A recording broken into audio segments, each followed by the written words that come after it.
Hey guys, I just wanted to jump on here and share a video that I made earlier today with onions and cheese and some spices. And I think you can call it cheesy onion rings or cheesy onion crisps. So anyway, I hope you enjoy it. So here is the recipe for, I think it's called cheesy onion rings, and very simple ingredients. We've got probably a cup worth of shredded medium, let's see what that is, medium cheddar, and then I've got some Parmesan. So I kind of mixed it together. I kind of sprinkled it down there before it mixed together as I put it down there. So now I'm going to take onion slices, and I made some of these the other day and they were so good. But I only had Parmesan cheese at that time.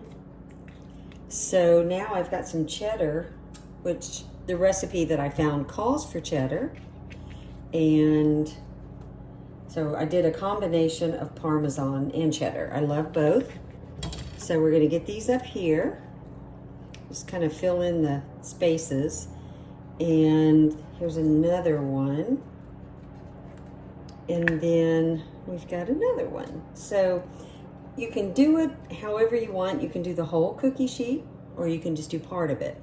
So the next thing I'm going to do is put a little more on top. I'm going to sprinkle just a little bit. It just kind of gives it that kind of a crust to hold on to and holds it all together when it melts. So we'll put a little bit of, and guys, it's just me that I cook for, so putting my hands in the cheese bags, that's okay, because it's just me. If I was, preparing a meal for a bunch of people, I probably would wear some gloves to do this. So next thing I'm going to do is sprinkle a little bit of garlic powder. And let's see, I like a lot of garlic. But I'm going to use a garlic herb mix as well. So I've got a garlic herb mix seasoning and put a good bit of that on there. And then I like black pepper, so I'm going to add a little extra black pepper.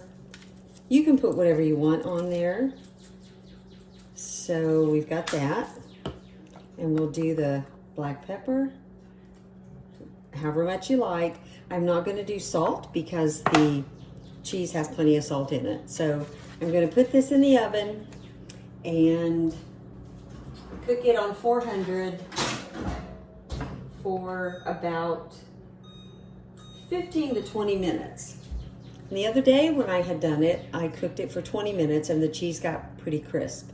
But what I did was took a piece of aluminum foil and put it over the top to keep it from getting darker. Anyway, I'll bring you back when it's ready. Okay, we're back and it's finished.